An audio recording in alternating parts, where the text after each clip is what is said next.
नमस्कार, स्वागत है आपका आवाज़ अड्डा में।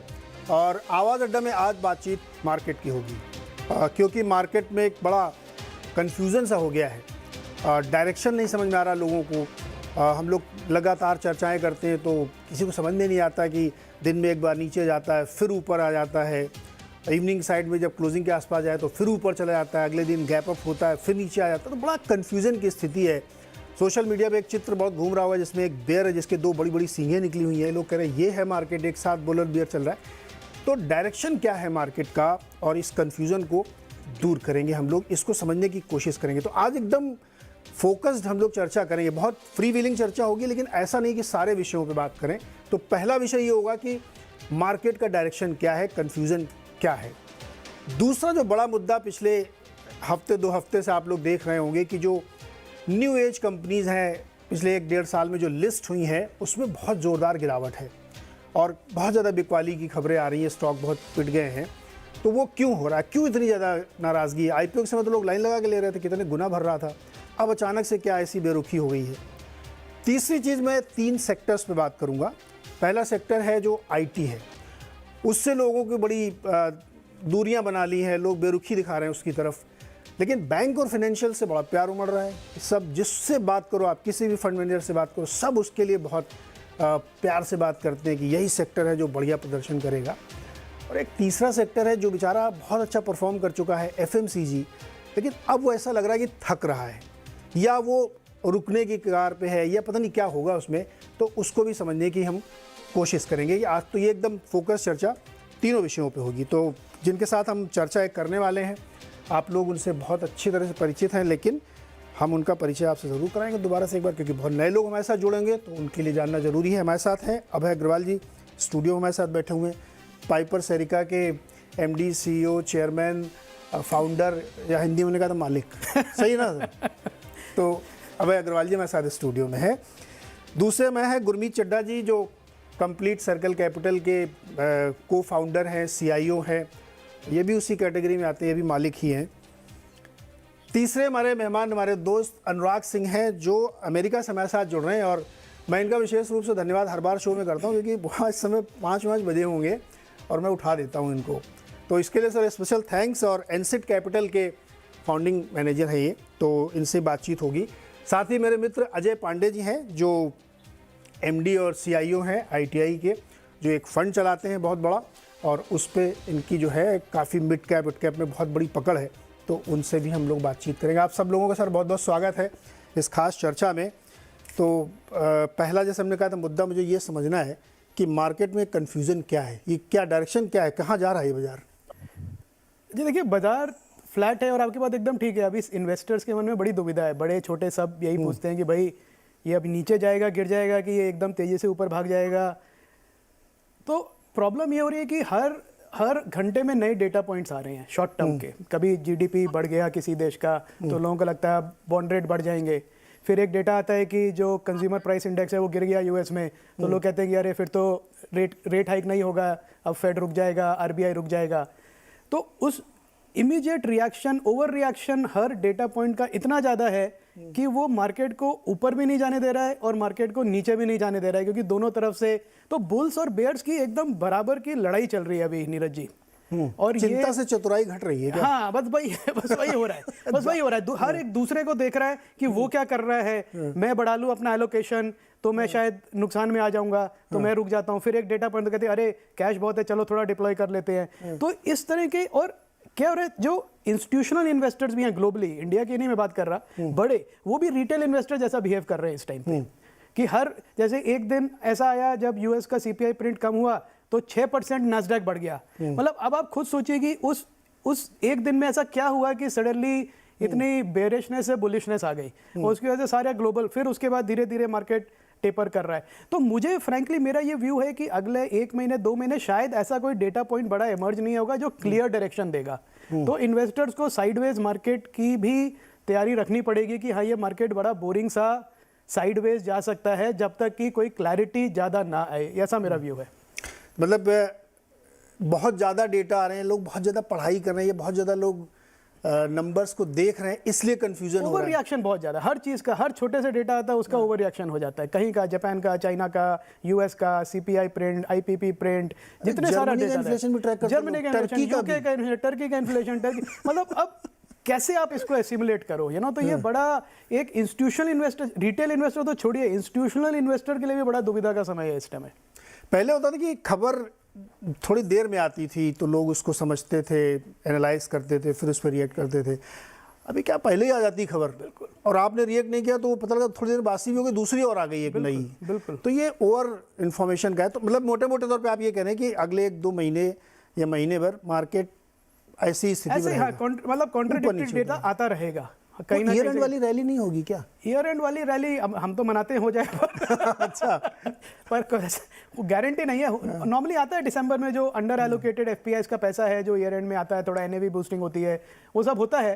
तो देखिए फेस्टिवल की रैलिंग, हाँ। ईयर एंड वाली रैलिंग, बजट वाली रैली, ये सब रैलियां इस समय आने की तैयारी कर रही होंगी। अनुराग जी के पास चलते हैं। अनुराग जी, ये भाई ये सब जो डेटा का, जो इन्फॉर्मेशन का जो आप लोगों ने एकदम गदर मचा रखा है, आपके फेड के कुछ बड़े अधिकारी जो है घूमते रहते हैं पूरे अमेरिका में, घूम घूम के स्पीच देते हैं। 4 लोग घूम रहे हैं तो 2 एक तरह की बात करेंगे, 2 एक तरह की बात करेंगे। ये क्यों भाई, ऐसा सर, ऐसा क्यों हम लोगों के ऊपर जुल्म क्यों कर रहे हैं आप लोग ये? हाँ, सो नीरज जी, बात एकदम ठीक है आपकी, कंफ्यूजन मचा हुआ है और उसके 2-3 कारण है, उसको देख लेते हैं। और ये फेड का बात भी एकदम जायज है। देखिए, उनको भी एक वॉइस में बोलना चाहिए, बट आई थिंक यहाँ का व्यू ये रहता है कि बिकॉज हर एक का इंडिपेंडेंट ओपिनियन है, तो सिस्टम ऐसा नहीं है कि एक बार एक टॉप से डायरेक्शन आ गई तो हर कोई वही फॉलो करेगा। Everybody has a independent view. Ultimately polling होती है और वोटिंग में जो मेजॉरिटी व्यू होता है वो सस्टेन होता है। तो कई बार मीडिया का भी ये व्यू रहता है कि देखिए सबसे बात कर लें और देखें कि व्यू किस तरफ टिल्ट हो रहा है। प्लस आई थिंक आप जानते हैं यूएस में कि left leaning, right leaning appointments होते हैं। सो कुछ डबिश होते हैं फेड गवर्नर्स और कुछ ज्यादा हॉकिश होते हैं। सो ये एक उसकी हिस्ट्री रही। आई थिंक मेरे ख्याल से इसमें ट्रांसपेरेंसी ही है, इसमें कुछ गलत नहीं है। कंफ्यूजन नीरज आते हैं, देखिए क्यों है कंफ्यूजन? इसलिए बिकॉज हमारे सामने ना डायरेक्शन क्लियर नहीं है। मार्केट एक 2-3 चीजों का इंतजार कर रहा है। पहला है जी, देखिए कितना हम कर ले, लेकिन डॉलर इंडेक्स को सेटल होना पड़ेगा। इन्वेस्टर्स को समझना पड़ेगा कि इंस्टीट्यूशनल इन्वेस्टर्स कितना पैसा यूएस के बाहर लगा सकते हैं, और वो डिपेंडेंट होता है कि यूएस में इंटरेस्ट रेट्स किस करवट बैठेंगे। तो ये पहला व्यू है, और इस पर नीरज क्लैरिटी किसी को भी नहीं है। इवन मैं कहूंगा आप 1 साल पहले जाइए, इवन फेडरल रिजर्व ने भी फोरकास्ट किया था कि 2022 में हमारा इंटरेस्ट रेट करीब 0.5% रहेगा, और देखिए हम कहाँ बैठे हैं, करीब 4 पर बैठे हैं। तो इवन फेडरल रिजर्व को भी क्लैरिटी नहीं है। और मैं इस बारे में कहता हूं निरंतर कि देखिए 40 साल से अगर आपने किसी क्रीचर को देखा नहीं है तो आपको पता नहीं है, इवन फेडरल रिजर्व को भी नहीं पता, बिकॉज उन्होंने अपने करियर में ये वाली प्रॉब्लम को एड्रेस नहीं किया है अब तक। एक चीज मुझे बताइए, जैसे हम लोग क्या इंडिया में जो हमारे यहाँ की मीटिंग होती है, कमेटी होती है आरबीआई की जो ब्याज दरें करती है, एमपीसी बोलते हैं उसको, मॉनेटरी पॉलिसी कमेटी, तो वो बहुत डेकोरम मेंटेन करते हैं। पब्लिक फोरम में ऐसे नहीं बोलते हैं कि हमें तो लगता है कि टर्मिनल रेट 5-5.5% होना चाहिए। लेकिन यूएस में ऐसी खबरें रोज निकल के आती है। जैसे बुलाट साहब जो है वो ये कह रहे हैं कि 5 से 7% के बीच में कहीं फिट होगा ये फाइनल रेट। तो क्या मतलब ये, जैसे आप कह रहे हैं कि वो डेमोक्रेटिक कंट्री है, कोई भी आदमी बोल सकता है, लेकिन ये तो बहुत प्राइस सेंसिटिव इन्फॉर्मेशन है, मार्केट सेंसिटिव इन्फॉर्मेशन है। क्या ये वहां पे इस चीज को बुरा नहीं मानते? नहीं नहीं नीरज, आई थिंक इसके 2 पहलू हैं। और देखिए ये हमारे जुडिशरी के डिबेट में भी बार बार ये मुद्दा निकल के आता है। देखिए इट इज वेल नोन के ह्यूमंस के बायसेस होते हैं। बेटर ये रहता है, जैसे हम मार्केट में कहते हैं कि देखिए हमारे बायसेस हैं, लेकिन अगर हम डिस्क्लोजर देते हैं तो वो बायसेस फिर मार्केट उसको उसी हिसाब से वे इन करता है। अब हम जुडिशरी में ये कॉन्डम बना के रखते हैं कि देखिए वो सब तो न्यूट्रल है, बट न्यूट्रल कुछ नहीं होता। किसने किसको अपॉइंट किया है, क्या आपकी लाइन ऑफ थिंकिंग है, वो मैटर करता है। ऐसे ही फेडरल रिजर्व में भी जो लेफ्ट लीनिंग अपॉइंटमेंट्स होते हैं, they are more dovish because they want little bit of easy money for wealth, larger wealth in the society. और जो राइट लीनिंग होते हैं वो कंजर्वेटिव होते हैं, and then they are more hawkish. They want to maintain tight money on control on the money. मेरे ख्याल से ये ट्रांसपेरेंसी की बात है नीरज जी। आई थिंक हमें भी ये मानना पड़ेगा कि हर एक के बायसेस होते हैं। अगर ओपनली, अगर जैसे बुलेट साहब हैं, उनका बायस वेल नोन है कि वो फ्रंट लोड करना चाहते हैं ज्यादा से ज्यादा, वो बहुत ज्यादा हॉकिश हैं, बट वो एक एक्सट्रीम व्यू है, but he is only one. Second, ये भी वेल नोन है कि वो अगले साल तो वोट नहीं करेंगे फेडरल रिजर्व में, सो वो भी उनका साइकिल से बाहर हो जाएंगे वो। तो आई थिंक उसको फिर मार्केट उसी नजरिए से व्यू करता है नीरज। तो आई थिंक आपका व्यू क्या बना मार्केट में? डायरेक्शनल कॉल आपकी क्या, मतलब अभी थोड़ा मूड आपका ठीक हुआ कि अभी भी आपको लगता है कि नहीं यार अभी तो बहुत गड़बड़ की बाकी है? मूड आपका चेंज हुआ कि नहीं? हाँ, तो नीरज, मूड चेंज हुआ था अबाउट जब 3500 के आसपास S&P पहुंच गया था, तो कुछ खरीदारी की थी। मैंने आपको बताया था कि हमने फाइनेंशियल्स में, यहाँ के तो बिग बैंक्स वेल नोन है, they were at very good levels, हमने पोजीशंस बनाए थे, वो तब से 20% बढ़ भी चुके हैं।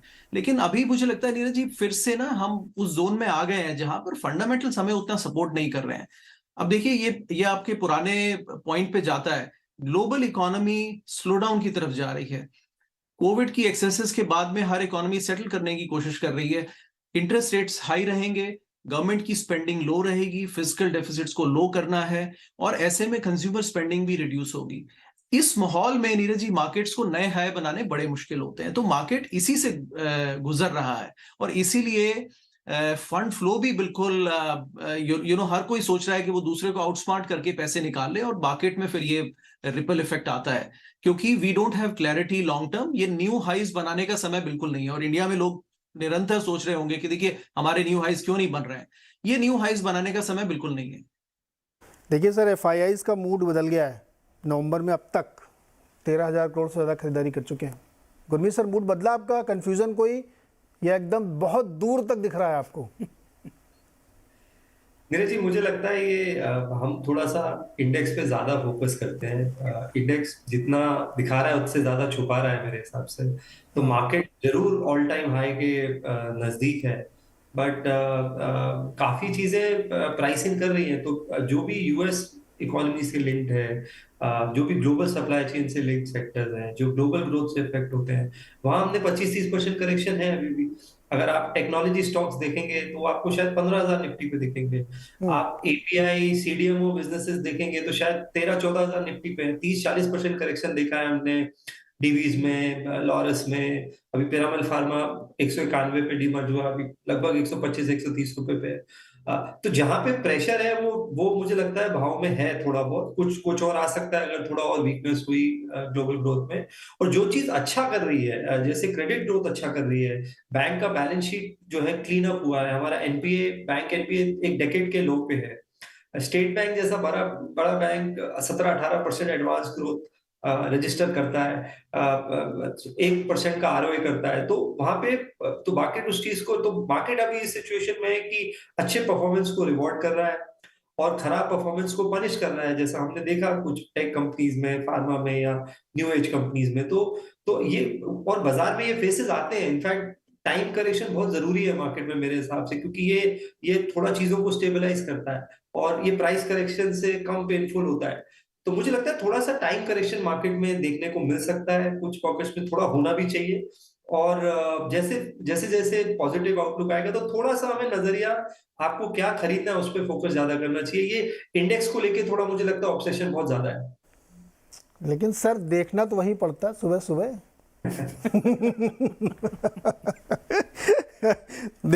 देखना तो बिल्कुल ठीक बात है नीरज जी, देखना भी चाहिए, क्योंकि बेंचमार्किंग हम करते हैं पोर्टफोलियो की, और जरूरी भी है। देखिए, मेरा ये मानना है थोड़ा सा ना हमें थोड़ा जूम आउट करने की जरूरत है। ये एक बाय लक या बाय चांस नहीं हो रहा है इंडिया का आउट परफॉर्मेंस। इसके पीछे कारण है। पहला कारण लिक्विडिटी का कारण है। अगर आप हमारी डोमेस्टिक लिक्विडिटी देखेंगे तो SIP बुक है 13,000-14,000 करोड़ की, EPFO से फ्लो आता है, NPS है, इंश्योरेंस है।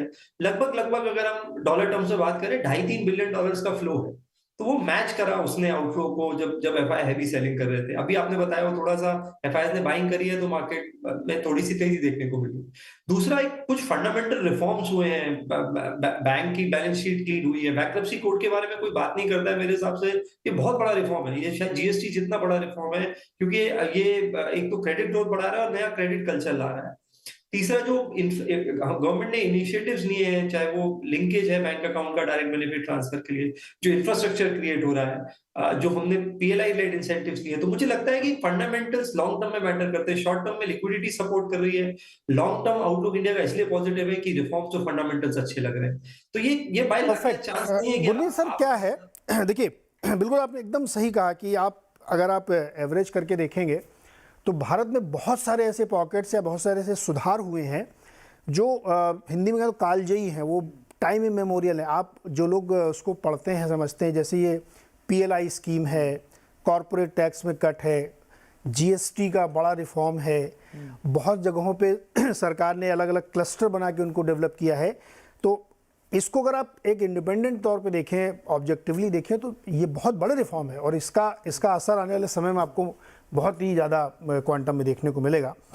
लेकिन लार्जली आप भी कह रहे हैं कि थोड़ा इंडेक्स लेवल पे कंफ्यूजन है, लेकिन आप डीप में जाएंगे तो आपको क्लैरिटी मिलेगी। अभी पांडे जी के पास चलते हैं। अजय जी, फंड चलाते हैं आप, बहुत अच्छा प्रदर्शन है आपका, शानदार, बढ़िया सब कुछ चल रहा है। कंफ्यूजन है क्या कोई डायरेक्शन को लेकर के, या मंदी उंदी का कोई रिस्क है क्या भारतीय बाजारों में? ये भारतीय बाजारों में जितना रिस्क नहीं लगता है, उससे ज्यादा मुझे यूएस की इकोनॉमी और मैक्रो ज्यादा जो खराब दिख रहे हैं आजकल लोगों को। और जैसे ये अभी आप लोगों ने बताया कि इंफॉर्मेशंस आ रही हैं लगातार, हर सेकंड नई इंफॉर्मेशंस आ रही हैं, ये ज्यादा तकलीफ दे रहा है लोगों को रादर देन एनी कंफ्यूजन पे। हम सबको मालूम है नस्दक एक साल में 28% माइनस है, ये सबको मालूम है कभी ना कभी ऊपर जाएगा ही। इसलिए स्लोली लोग अपने अपने सेक्टर्स में जहां थोड़ा सा परफॉर्मेंस आ रही है वहां बाइंग कर रहे हैं। इंडिया में ये जस्ट उल्टा हो रहा है, वहां 4 से 5% हम ऊपर हैं, वाईटीडी की बात कर रहा हूं मैं। तो मुझे ऐसा समझ में आ रहा है कि ये कंफ्यूजन जो है वो मैक्रो और माइक्रो को मिला करके हो रहा है। अगर हम इस चीज को अलग कर दें दोनों को, तो आप देखेंगे कि इंडिया की जो इकोनॉमी है लास्ट 10 साल में जिस तरह से हमारी सरकारों ने काम किया है, डिजिटलाइजेशन को लेकर के, डीमॉन को लेकर, जीएसटी के रिफॉर्म्स को लेकर के, इन सब ने हम लोगों को इस लायक बना दिया है।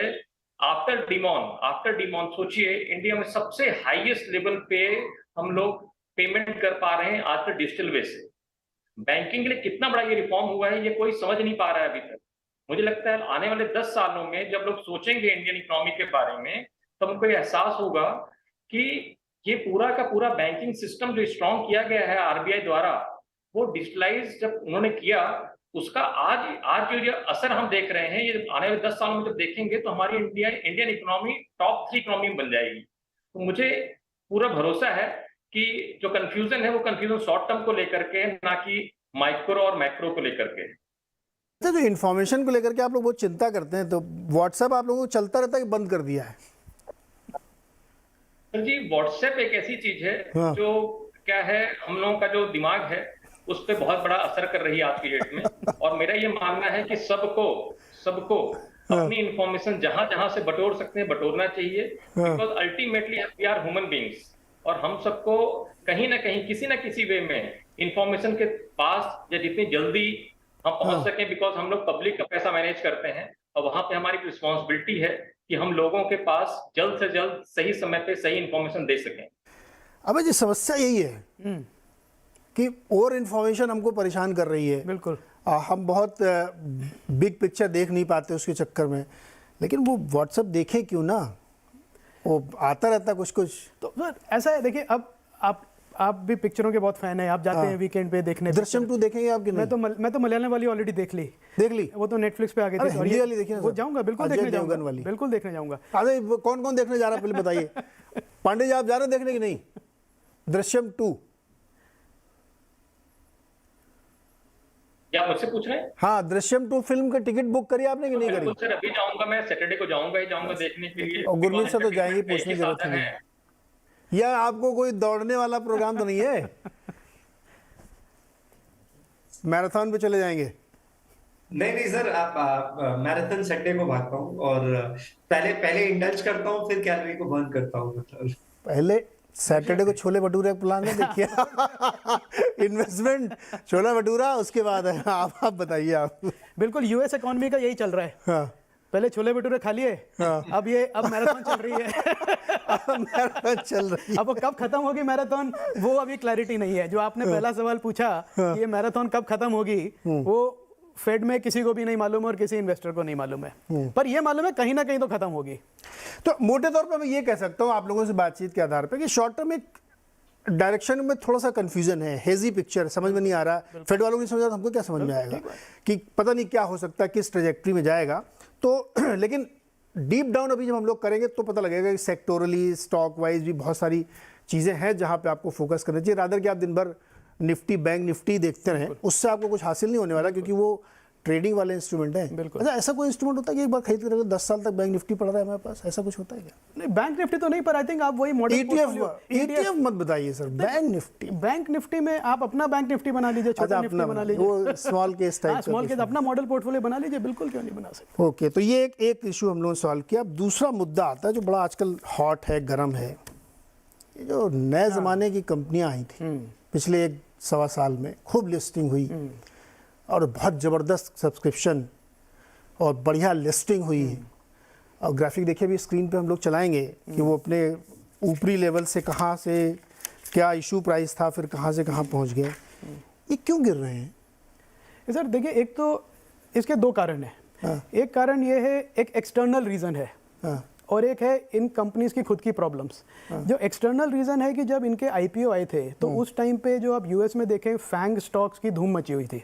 तो फैंग मतलब Facebook, Apple, Amazon, Netflix, Nvidia, Google, ये सब मतलब इन्होंने इतनी वैल्यू क्रिएट करी थी बिलियंस ऑफ डॉलर्स में, मतलब $1 ट्रिलियन की मार्केट कैप पे ये कंपनीज पहुंच गई इसमें कुछ।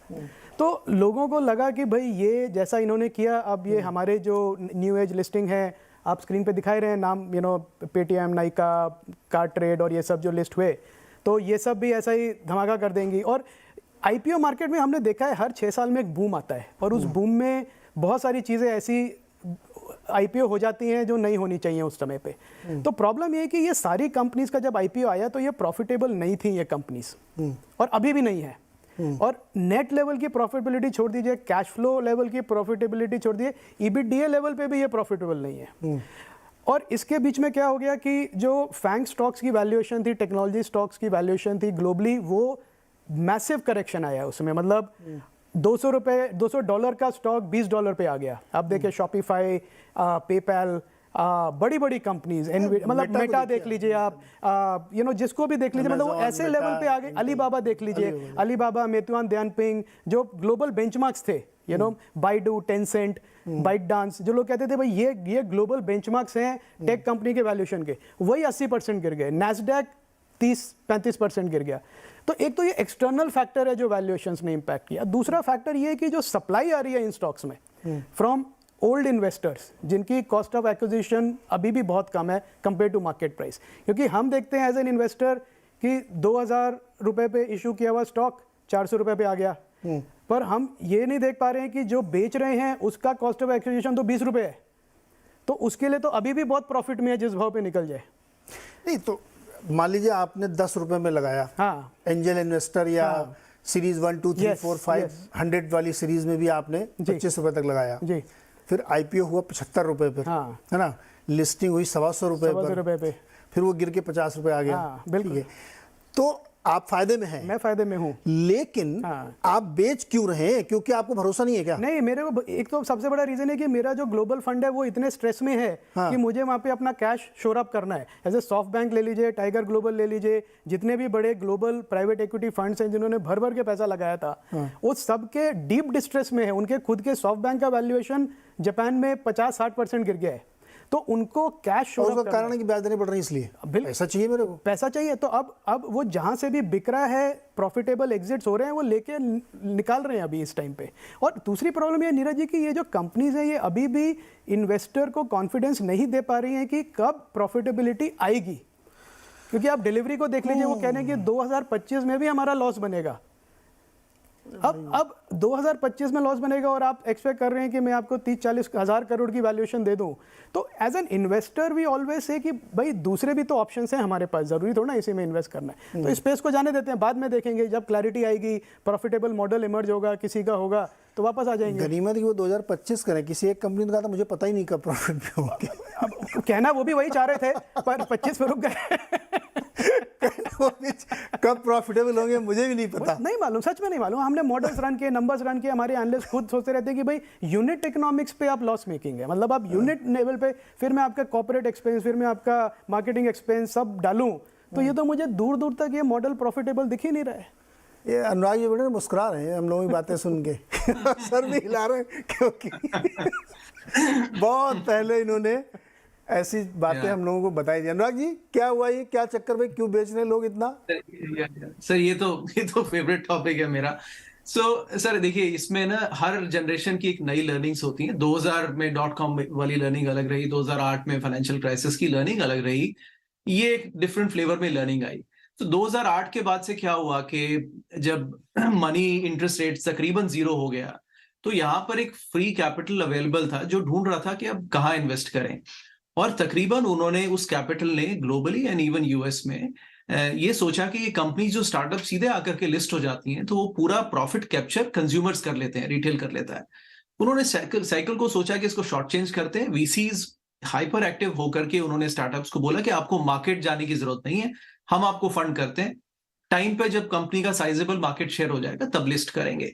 तकरीबन ये खेल हर जगह हुआ। तो यहीं पे आप देखते हैं कि उबर यहाँ पर जैसी कंपनीज बनी, फेसबुक जैसी कंपनीज बहुत जल्दी लिस्ट हो गई थी, लेकिन अब कोई ऐसी कंपनी लिस्ट होती नहीं है टाइम पे जहां पे इन्वेस्टर्स को वेल्थ क्रिएट हो।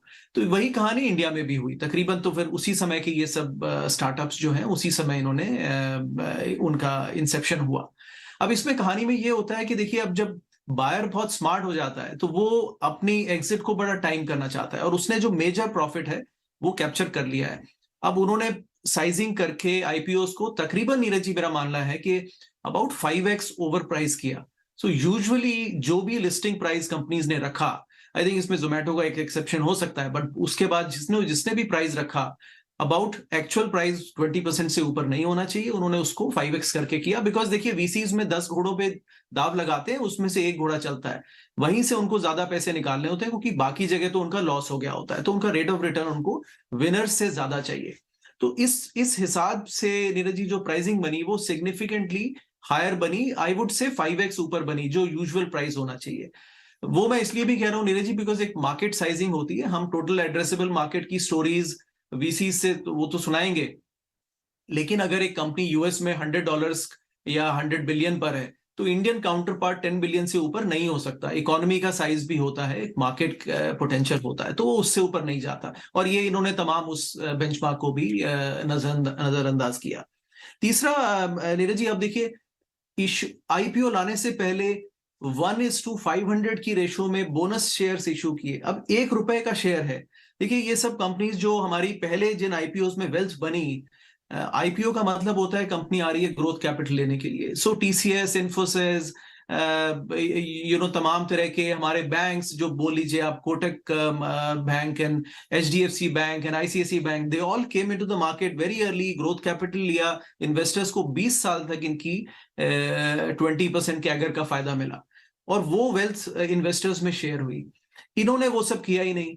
वो आज मार्केट में जब कंपनी लिस्ट हो रही है तभी उसका शेयर ₹1 का है। बैंक्स को 20 साल लगे ₹1 के शेयर पे आने पे। तो देखिए, वो शॉर्ट चेंज हो गई सारी ग्रोथ। आज जो आप खरीद रहे हैं वो ओवर प्राइस्ड है, उसमें अगले 5 साल की ग्रोथ भी ऑलरेडी इनकॉर्पोरेटेड है।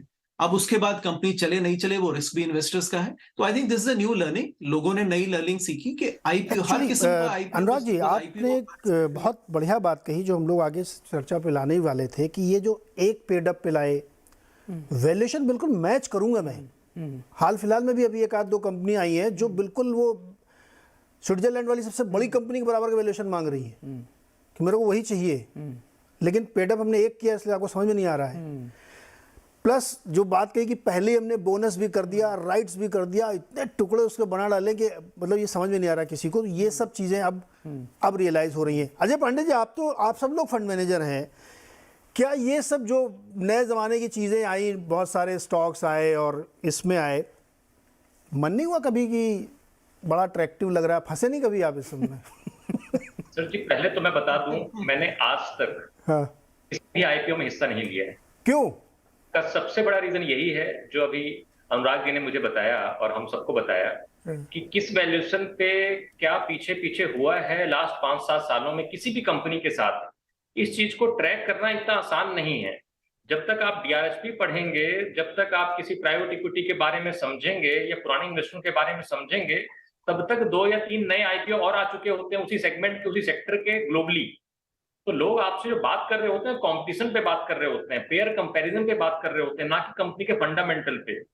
कि वहां पे अगर यूएस में कोई बड़ी फिनटेक कंपनी लिस्टेड है और उसका 100 का पी चल रहा है, तो इंडिया का तो पी वैसे भी 22-23 का चलता है निफ्टी का, तो क्यों नहीं इंडिया में 50 और 100 का पी पे लिस्ट होने चाहिए ये सब स्टॉक्स। तो इन चीजों पे कंपेयर होने लगा, रादर देन कंपनी के फंडामेंटल्स को लेकर के। I am not against any of the fintech companies, पर उनके वैल्यूएशंस इतने हाई हैं, इतने हाई थे कि मैंने कभी भी इन कंपनियों को देखने की भी जरूरत नहीं समझी। तो आज मुझे ऐसा लग रहा है कि मैं शायद सही था, और मतलब मेरे इन्वेस्टर भी सही बैठे इस चक्कर में। कम से कम हम लोग इन कंपनियों में नहीं देख पाए और ना देखा हमने, ये हम लोगों को पहले दिन से इस चीज का एहसास हो रहा था। आज एक बबल अभी टूटा है, लेकिन आने वाले समय मुझे लगता है और भी करेक्शन बाकी है इन सब कंपनियों में। गुरमीत सर, ये पांडे जी तो बता रहे हैं कि ये तो बहुत स्मार्ट हैं और इन्होंने कभी ऐसा किया नहीं, लेकिन जिस समय आ रहा था उस समय सचमुच ये मतलब बहुत कमेंडेबल काम है और बहुत जिगर चाहिए कि उस आप लालच से बचे रहे।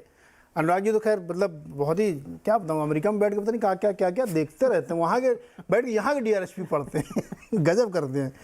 लेकिन ये एक बहुत कॉमन फिनोमेना है इन्वेस्टर के लिए, रिटेलर के लिए, कि वो उसमें जाता है।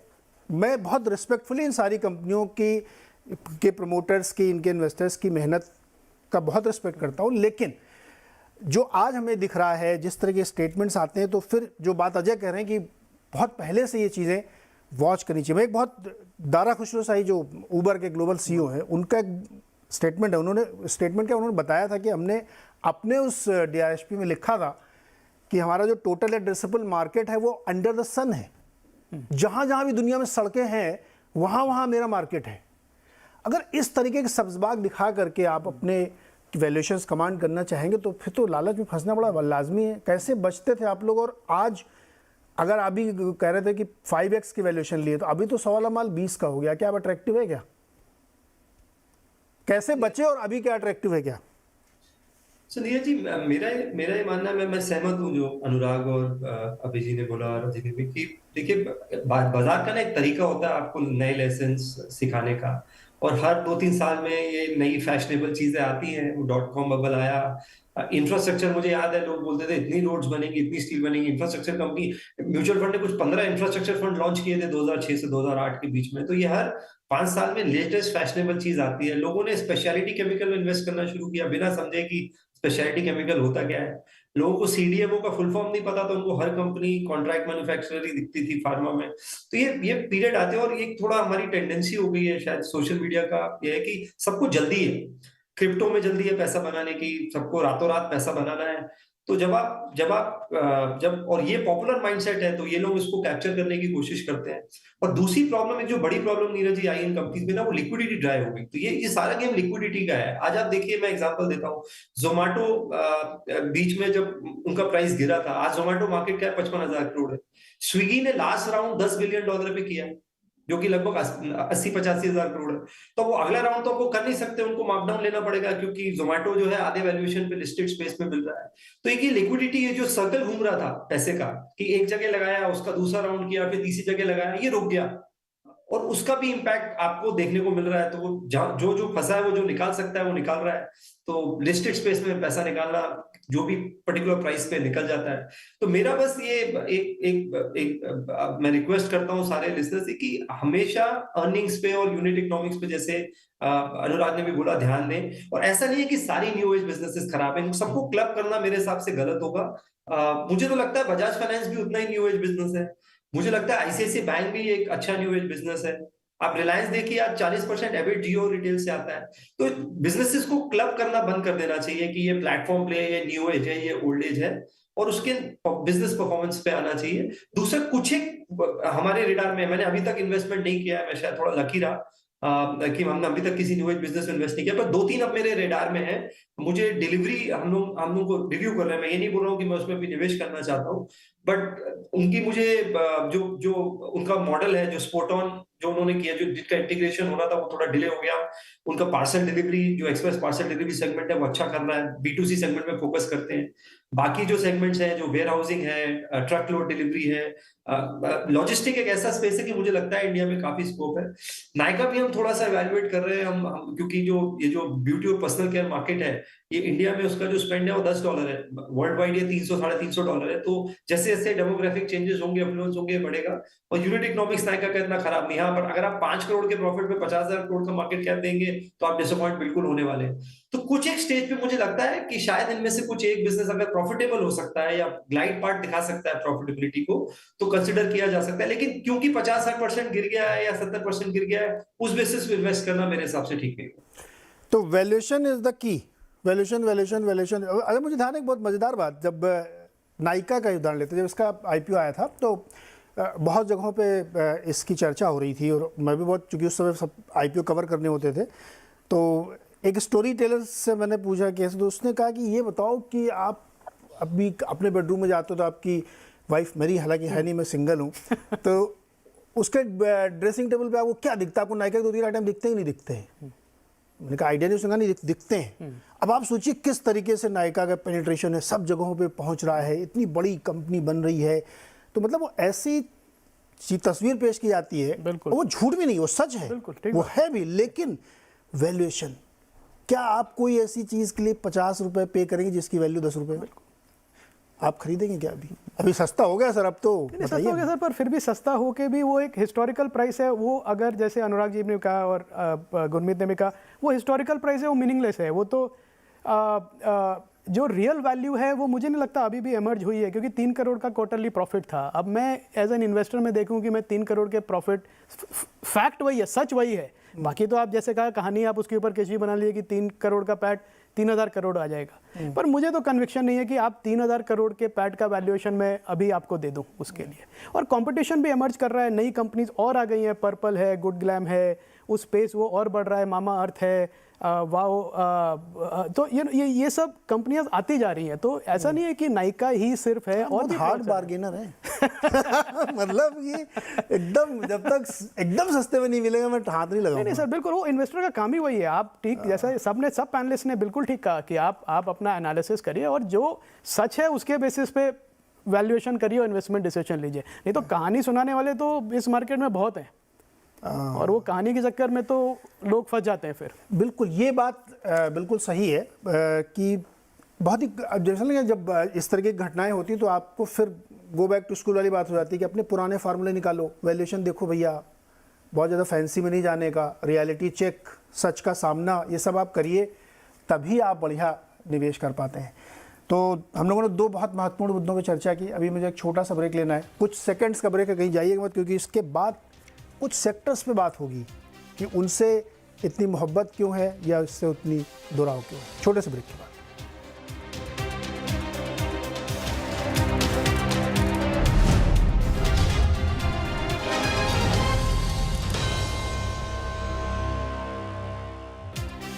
इस सेगमेंट में हम बात करेंगे, कुछ सेक्टोरल डिस्कशंस करेंगे, जो से जहाँ पे कुछ बहुत लोग बुलिश हैं या किसी को कोई सेक्टर पसंद नहीं आ रहा है, तो वो ऐसा क्यों है उसको समझने की कोशिश करते हैं। अब ऐसा 3 सेक्टर हमने चुने थे। एक हमने चुना IT जी, जिसके लिए आज किसी को प्रेम नहीं है। नहीं है, बिल्कुल नहीं है, नहीं है ना, बिल्कुल नहीं है। बैंक के लिए एकदम उमड़ रहा है, छलक रहा है प्यार, जिससे बात करो बैंक फाइनेंशियल। तीसरा सेक्टर FMCG, बेचारा इतना अच्छा प्रदर्शन दिखाया, लेकिन अभी तो लोग मतलब ना थोड़ा मुंह घुमा लेते हैं, ये ठीक है यार, रूरल इलाके में थोड़ा सा दिक्कत है। क्या पसंद है आपको इन तीनों में से? नहीं, मेरे को IT इसमें सबसे ज़्यादा पसंद है नीरज जी। आप मोहब्बत नहीं का बैंक से कर रहे हैं? हाँ, नहीं, बैंक तो ठीक है, कोर होल्डिंग रहती है पोर्टफोलियो में, पर इस टाइम अपॉर्चुनिटी में देखूँ कि जो एक सेक्टर ऐसा नेग्लेक्टेड है, और उसका सबसे बड़ा रीज़न ये है कि एक एनालिस्ट का ऐसा ओपिनियन है कि US रिसेशन में जाएगा या चला गया है, या रहेगा काफ़ी टाइम, तो जो आईटी स्पेंड्स हैं वो बड़े बैंक्स के और बड़ी कंपनीज़ के कम होंगे, और उसकी वजह से जो इंडियन आईटी कंपनीज़ हैं, बड़ी भी छोटी भी, उन सब पे इम्पैक्ट आएगा। और थोड़ा बहुत ये हो भी रहा है, पर जैसे हमने देखा यूके में जो कंपनीज़ काम करती हैं उनके ऊपर काफ़ी प्रेशर आया, मैस्टेक जैसी कंपनीज़ हैं। पर मेरे को लगता है कि अगर रिसेशनरी इन्वायरमेंट भी रहा यूएस में, तो यूएस को ऐसी कंपनीज़ के साथ प्रोडक्ट और सर्विसेज इंपोर्ट करने पड़ेंगे जो उनका कॉस्ट कम करे, क्योंकि तभी वो डिफ्लेशन इंपोर्ट कर पाएंगे। कि यूएस को अगर करना है कि इन्फ्लेशन कम करे, तो क्या ऑप्शन है? आपकी जो कॉस्ट स्ट्रक्चर है वो तो है आपकी कॉस्ट स्ट्रक्चर, अब आपको अपना कॉस्ट कम करना है तो आपको बाहर से इंपोर्ट करना पड़ेगा। तो इंडियन आईटी कंपनीज इस टाइम पे इतनी स्किल्ड अप हैं, जैसे टीसीएस को आप लें तो उस टीसीएस, एक्सेंचर, कैपजेमिनाई और आईबीएम, ये 4 या 5 कंपनीज हैं जो टॉप लीग में है, जिनको $1 बिलियन बिड्स के लिए भी इनवाइट किया जाता है। फिर सेकंड टेवर में दूसरी कंपनीज हैं, अपना इन्फोसिस है, विप्रो हैं, इस तरह के स्केल की कंपनीज है। तो इंडियन कंपनीज ने अपने कॉस्ट स्ट्रक्चर की इतनी अच्छी पिरामिडिंग कर ली है इस टाइम पे, और जो एट्रिशन जो हो रहा था high because of startup hiring, अब वो भी प्रेशर कम है बिकॉज स्टार्टअप से इतने ले ऑफ्स हैं इस टाइम की, लोगों की मोहब्बत थोड़ी कम हो गई है अभी कि भागे ट्विटर मेटा के पीछे या नई कंपनीज के पीछे, तो एट्रिशन रेट भी कम हो रहा है। और वर्स्ट केस में नीरज जी, मैंने देखा जो वर्स्ट टाइम था इनका पिछले साल भर में, किसी भी कंपनी का मार्जिन ज़्यादा कम नहीं किया, तो इन्होंने बहुत ब्यूटीफुली मार्जिन अपना मेंटेन किया, ग्रोथ भी दिखाया। मतलब टीसीएस जैसी कंपनी के लिए डबल डिजिट ग्रोथ दिखाना with maintaining the margin with a high attrition rate is quite remarkable. तो मुझे लगता है आईटी कंपनीज जो हैं, और वैल्यूएशन एडजस्टमेंट हमने काफ़ी देखा, आपने अभी दिखाया जो पिक्चर, उसमें दिख रहा है 40 से लेके 10% तक का वैल्यूएशन करेक्शन है। Correct. तो एक अच्छा स्वीट स्पॉट इमर्ज कर रहे हैं, और ये कंपनीज काफ़ी शेयर होल्डर फ्रेंडली हैं, कॉन्स्टेंटली बायबैक करते रहते हैं, कॉन्स्टेंटली डिविडेंड देते रहते हैं, बोनस करते रहते हैं, तो जो भी कैश आता है वो ज़्यादा से ज़्यादा डिस्ट्रीब्यूट कर देते हैं। तो ये एक वैल्यूएशन ड्रिवन अपॉर्चुनिटी काफ़ी अच्छी है आईटी में, मुझे लगता है। बैंक्स तो एवरग्रीन है, मतलब इंडिया में अगर जीडीपी 7% ग्रो करेगा तो बैंक्स 15-16% ग्रो करेंगे ही करेंगे अक्रॉस द बोर्ड। अब उसमें यही है कि जो लेंडर्स पे अगर आप भरोसा कर रहे हैं, तो उसमें कौन ऐसे हैं जिनकी क्रेडिट डिसीजन मेकिंग एबिलिटी अच्छी है, मतलब लेंडिंग का बिजनेस सिर्फ क्रेडिट डिसीजन पे है, तो कौन ऐसा लेंडर अच्छा है जो अपनी बुक की क्वालिटी मेंटेन कर रहा है, ग्रो कर रहा है और अपना एनआईएम मेंटेन कर रहा है। अगर ये 3 चीज़ सिंपल आपने कर ली तो आपको रिटर्न मिलेगा ही मिलेगा वहाँ से।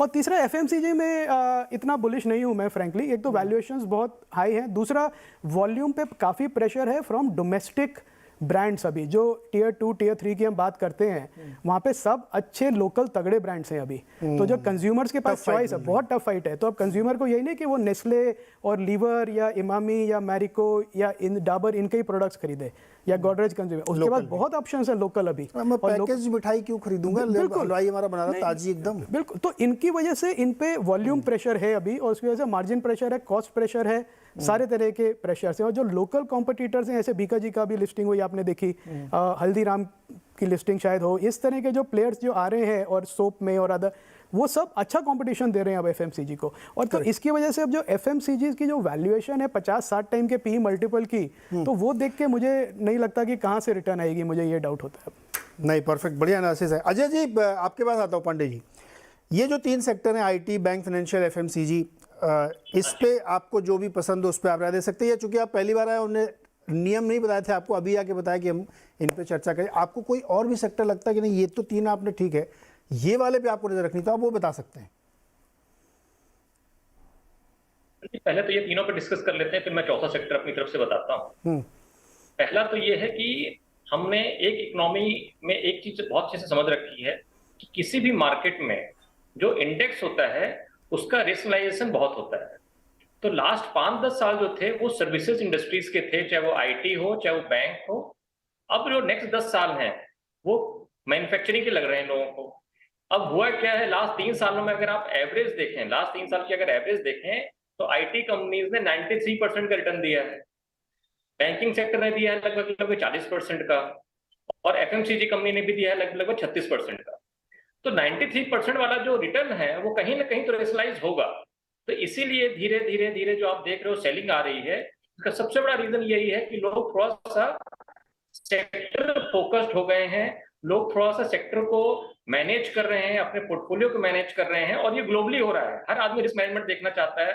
पहले बहुत कुछ हो गया, बट तेजी मार्केट में जब चली तो उस समय ये कोई नहीं देख रहा था कि किस सेक्टर में वो इन्वेस्ट कर रहे हैं। उस समय पे लोग इन्वेस्ट कर रहे थे क्योंकि पैसे बन रहे थे। और इन सब जो आपने अभी जैसे बताया कि जो फांग नेम थे यूएस के, उन सब में जो इन्वेस्टमेंट था अंधाधुंध चल रहा था। चाहे कोई भी देश का कोई भी बड़ा एफआई इन्वेस्टर था, उसने उन सब कंपनियों में इन्वेस्ट किया।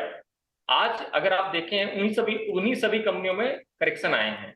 ये करेक्शन आने का सबसे बड़ा रीजन यही है कि सबसे ज्यादा चले भी वही थे, अब आज वो करेक्ट हो रहे हैं। आज मैं इसलिए बोल रहा हूँ कि जब आपने अभी भी बताया कि बैंकिंग सेक्टर लोग बहुत अच्छा बोल रहे हैं, क्योंकि बैंकिंग सेक्टर चला ही नहीं लास्ट 3 सालों में। जो चला है उसका रिटर्न बहुत छोटा है। तो अब लोग ये देख रहे हैं कि अब मैं आईटी मेरे पास बहुत ज्यादा है, मेरे पास एफएमसीजी महंगा बहुत है, तो मेरे पास बैंकिंग सेक्टर ऐसा था जो लास्ट कोविड के बाद लिक्विडिटी ज्यादा होने के बाद लोगों ने बैंकों की तरफ ध्यान नहीं दिया, क्योंकि लोगों को लगा बहुत बड़ा रिस्क हो सकता है किसी भी इकोनॉमी में, किसी देश की इकोनॉमी में। तो लोगों ने बैंकों और एनबीएफसी में इन्वेस्टमेंट ज्यादा नहीं किए।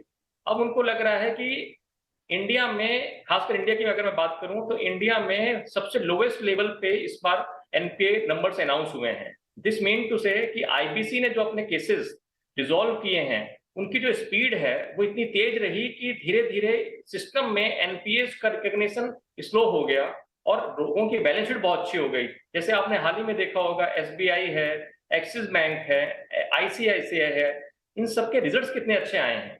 ये रिजल्ट अच्छे आने का रीजन ये नहीं है कि उनमें इन्वेस्टमेंट ज्यादा या कम हुआ था। इन सब का सबसे बड़ा रीजन यही है कि हमारी इकोनॉमी ने बहुत अच्छा काम किया।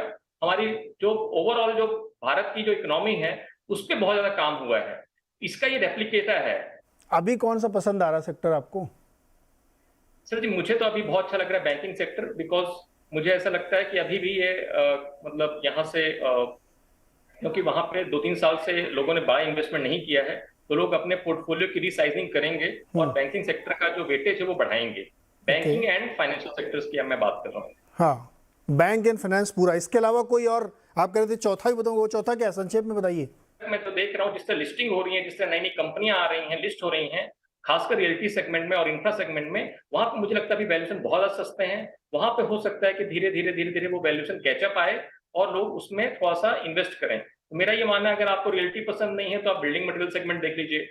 और बिल्डिंग मटेरियल सेगमेंट भी काफी बड़ी तेजी से ग्रो कर रहा है इंडिया में, ब्रांड्स बन रहे हैं। आप देखिए आज के डेट में जब मैं आईपीएल मैच देखता हूँ, मैक्सिमम बिल्डिंग मटेरियल वाली कंपनियों ने ऐड दिया है। ये अपने आप में बहुत बड़ी बात है। आप देखिए, सबसे ज्यादा हम लोग पहले ऐड देखते थे एफएमसीजी कंपनियों के, इस बार बिल्डिंग मटेरियल वाली कंपनियों के ऐड थे आईपीएल में। तो ये एक सोच बताती है कि इंडिया ब्रांड्स की तरफ काम कर रहा है, और जब इंडिया ब्रांड्स की तरफ काम करेगा इसका मतलब इंडिया की इकोनॉमी भी अच्छी चल रही है, और जब इंडिया की इकोनॉमी अच्छी चलेगी तो स्वाभाविक मार्केट भी अच्छा चलेगा।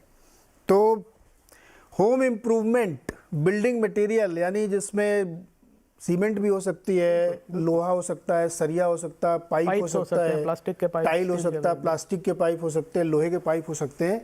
ये वाले सेक्टर्स पे ध्यान रखना चाहिए। ये एक नया एडिशन किया अजय भाई ने। अच्छा, अब गुरमीत जी के बाद, गुरमीत जी बताइए आपको क्या पसंद है? तो मेरा ये मानना है, जब कंसेंसस व्यू किसी पे आता है तो थोड़ा सा कॉशियस होने की जरूरत है। मैं देख रहा हूँ बहुत सारे लोग पीएसयू बैंक्स भी काफी लैपअप कर रहे हैं, और हमने पास्ट में देखा है कि कई बार सडन पॉलिसी चेंजेस से, गवर्नमेंट इंटरवेंशन से नुकसान हो सकता है। बैंक रिकैपिटलाइजेशन कर, तो बैंकिंग डेफिनेटली बहुत अच्छा लग रहा है नीरज जी, और पीएसयू बैंक में एसबीआई बहुत अच्छा लग रहा है। मैंने पहली बार एसबीआई का रिटर्न ऑन एसेट 1% और 17% आरओई देखा पिछले क्वार्टर। 13,000 करोड़ का उन्होंने प्रॉफिट किया, और जो सबसे अच्छी बात थी वो हर पैरामीटर पे इम्प्रूवमेंट था। निम इम्प्रूव हुआ, उनकी स्लिपेज सिर्फ 33 पैसा था, क्रेडिट कॉस्ट 50 पैसे के आसपास आया। तो अक्रॉस पैरामीटर, और इस समय थोड़ा सा हमें ध्यान देना है कि डिपॉजिट साइड पे और कॉस्ट ऑफ डिपॉजिट्स पे ध्यान देने की जरूरत है, क्योंकि लेंडिंग रेट बढ़ रहा है तो एनबीएफसीज को थोड़ी तकलीफ होगी उनके मार्जिन में, बिकॉज आपको 7-8, 8.5% तक पे पैसा रेज करना पड़ रहा है शॉर्टर रेट पे, तो वहां थोड़ा सा इम्पैक्ट आ सकता है। तो बैंक को फायदा मिलेगा जो अपना कॉस्ट ऑफ डिपॉजिट कम रख पाएगा, जिसकी लाइबिलिटी फ्रेंचाइज अच्छी है। तो बैंक्स के लिए जो डिपॉजिट होते हैं वो रॉ मटेरियल होते हैं। अगर एक सिंपल लैंग्वेज में बात करें तो एसबीआई का अगले साल भर में करीबन 3.5 लाख करोड़ की ट्रेजरी मैच्योर हो रही है, तो उनके पास एडिक्वेट लिक्विडिटी है, बड़ा फ्रेंचाइज है, 50% लगभग खासा है। तो मुझे लगता है कि ये वो एलिफेंट है जो अब शायद थोड़ा डांस करना शुरू कर रहा है। तो पीएसयूज में भी थोड़ा सिलेक्टिव होने की जरूरत है। प्राइवेट बैंक्स भी अच्छा करेंगे, थोड़ा सा टियर 2 प्राइवेट बैंक्स में केयरफुल रहे। कैनेडा में मत हुई है कि सडनली सब कुछ अच्छा होने वाला है तो मैं क्रेडिट क्वालिटी को नजरअंदाज कर दूं। देखिए, लोन ग्रो करना बहुत आसान है अच्छी साइकिल में, प्रॉब्लम बाद में आती है जब एनपीए बनना शुरू होते हैं। हमने देखा है कई बार पिछले साइकिल में। तो थोड़ा सा केयरफुल रहिए क्वालिटी को लेके बैंक्स में भी। आईटी मुझे लगता है डिफरेंशिएट करेगा, तो सब अच्छा नहीं करेगा, और जिन कंपनी के में डिजिटल डील्स ज्यादा है, मल्टी ईयर एन्युटी डील्स ज्यादा है, वो अच्छा करेंगे। आप जैसे इन्फोसिस देखिए, आप बड़ी कंपनीज में उन्होंने गाइडेंस अपवर्ड रिवाइज करी, 15-16% कर दी 13-14% से। लगभग 2.7 बिलियन डॉलर्स की डील विंस थी। छोटी कंपनी में आप देखिए, केपीआईटी ने एक नई कंपनी एक्वायर करी, वो 23% गाइडेंस कर दिया 19% से। वो सिर्फ ऑटो, वो जिसे हम केस बोलते हैं, connected autonomous shared electric mobility बोलते हैं, वो ऑटोमोबाइल कंपनीज को सॉफ्टवेयर सोल्यूशन देती हैं। आप देखिए, कार में 10% सॉफ्टवेयर कॉस्ट थी आज से 6 साल पहले, आज लगभग 25% है। 2-3 साल में 50% होने वाली। तो कुछ ऐसे सेक्टर्स हैं जो मल्टी ईयर अच्छे ट्रेंड में है, तो थोड़ा सिलेक्टिव होने की जरूरत है टेक में और बैंक्स में भी, पर दोनों सेक्टर अच्छे लगते हैं। एफएमसीजी में मेरा मानना है नीरज जी कि आपको थोड़ा सा फूड सेगमेंट पे फोकस करना चाहिए, क्योंकि बाकी सेगमेंट्स में जैसा अभिजीत ने बताया, सिंगल डिजिट ग्रोथ है। तो एफएमसीजी में दिक्कत है, उसमें एक्चुअली दिक्कत है, उसमें थोड़ा सा उसको अभी बच सकते हैं उससे। अनुराग भाई, भारत में कहाँ आपकी नज़र है? नजर सब जगह है नीरज जी, पैसे लगाने में थोड़ा परहेज कर रहा हूँ। देखिए, एक व्यू एक्सपर्ट्स ने दे दिया है, और आई थिंक वो गुरमीत जी की जितनी पकड़ है, और वो तो ग्राउंड पे करते हैं, तो ऑफ कोर्स उनके सेक्टर्स अच्छे होंगे, और स्टॉक पिकर्स मार्केट है। देखिए, हाई लेवल में मैं इसको कैसे क्रिस्टलाइज करता हूँ, जी मार्केट कैप टू जीडीपी 104% पर है इंडिया का, तो कहीं ना कहीं मार्केट तो फेयरली वैल्यूड है। इसके बाद से तो हमें 12% की रिटर्न एक्सपेक्ट करना चाहिए, क्योंकि 6% इन्फ्लेशन रहेगा और 6% गरीब इकोनॉमी का ग्रोथ रहेगा। तो कुल मिलाकर के कोई भी कंपनी अगर 12% दे सकती है, मेरे ख्याल से बुरा रिटर्न नहीं है। मार्केट लेवल पे आते हैं। सेकेंड इज आपका फंड फ्लोज। देखिए, एक नैरेटिव बहुत अच्छा लगता है सुनने में, लेकिन आई थिंक ये थोड़ा सा हम इसको इन्वर्ट कर रहे हैं। ये $40 बिलियन के इन्वेस्टमेंट्स हर महीने हर साल इंडिया में आ रहा है, ये फंड फ्लो बढ़ेगा, बट कहीं ना कहीं अगर more money ceases less of goods, तो वो गुड्स एक्सपेंसिव हो जाते हैं। अब आप इसको चाइनीज रियल एस्टेट बोल लीजिए या फिर कुछ और बोल लीजिए, लेकिन चांदी सोने के भाव में नीरज जी अगर आपका मुहावरा यूज करूं, तो फिर वो कहीं ना कहीं आई थिंक उससे बचना पड़ेगा। अब देखिए, इंडियन सेक्टर्स पे आते हैं नीरज जी। तो एज एन एफआई आपको पता है, मेरे फेवरेट सेक्टर्स टिपिकली वहां है जहां सबसे ज्यादा प्रॉफिट पूल इकोनॉमी में कैप्चर होता है। वो आपका होता है बैंकिंग में, टेक्नोलॉजी में, and discretionary, consumer staples and discretionary. ये मिलाकर के बेसिकली 80% प्रॉफिट पूल इंडिया का कैप्चर कर लेते हैं। तो इसी में इसमें बैंकिंग देखिए, जब से हमें समय हो गया, बैंक निफ्टी 32,000 पर था, लेकिन अभी गुरमीत जी ने बताया कि देखिए जब कंसेंसस ट्रेड हो जाता है, बड़ा जल्दी से 42 पर आ गया है। और आई थिंक अब एक पॉइंट पहुंच रहा है, जब एक छोटा सा डेटा पॉइंट दूंगा Neeraj ji. HDFC bank about, देखिए ICICI bank about 90 to 100 billion dollars के वैल्यूएशन पर है।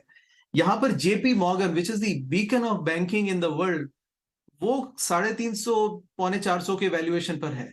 राइट, बैंक ऑफ अमेरिका इतना स्टेबल बैंक 300 बिलियन के वैल्यूएशन पर है। तो कहीं ना कहीं हम अपने बैंक्स को भी, अगर हम 150 बिलियन का वैल्यूएशन देते हैं एचडीएफसी बैंक को, तो हम कहीं, देखिए हम 3 बिलियन की इकोनॉमी है, मार्केट शेयर यहाँ भी टॉप बैंक करीब top 2 banks 25% market share hold करते हैं। आई थिंक हम उस सेक्टर को थोड़ा ओवर वैल्यू कर रहे हैं, बट वो आना चाहिए, लेकिन इकोनॉमी की ग्रोथ के साथ में उसको चलना है, इतना जल्दी से नहीं चलना है। तो फिर थोड़ा कॉशियस होने का समय आता है। That's when I take the money little bit off the table, because फिर वो यहाँ पे अपॉर्चुनिटी, हाँ राइट। बिल्कुल। तो अनुराग जी जो कह रहे हैं वो बहुत मार्की बात है, आपसे बड़े वाले ये बार्गेनर हैं। देखा, मतलब मैं तो ये खोज के ऐसे हम लोगों में बताया कि जो हार्ड बार्गेनिंग करें, किसी भी हालत में एक भी पैसा फालतू का नहीं देने का। देखिए, सच्चाई भी यही है। अपने निवेशकों को जो मैं शोज दिखाता हूँ, वो इसीलिए कि आप सीखें, समझें। अगर आपने ओवर प्राइस चीज़ ले ली तो आपको रिटर्न कमाने में जो 3 साल लगते थे वो 6 साल लगेंगे। तो फ़ायदा क्या हुआ आपका? इसलिए हार्ड बार्गेनिंग करिए, राइट वैल्यूएशंस पे लीजिए और बहुत सोच समझ के लीजिए। तो आज के शो में फिलहाल इतना ही। हम उम्मीद करते हैं कि आपने बहुत कुछ आज सीखे होंगे, आपके कन्फ्यूजन्स दूर हुए होंगे। अच्छे से वीकेंड मनाइए, मस्ती से मूवी देखिए, अच्छा खाइए, छोला भटूरे खाइए, मज़े करिए। सोमवार को फिर मिलते हैं। बहुत बहुत शुक्रिया।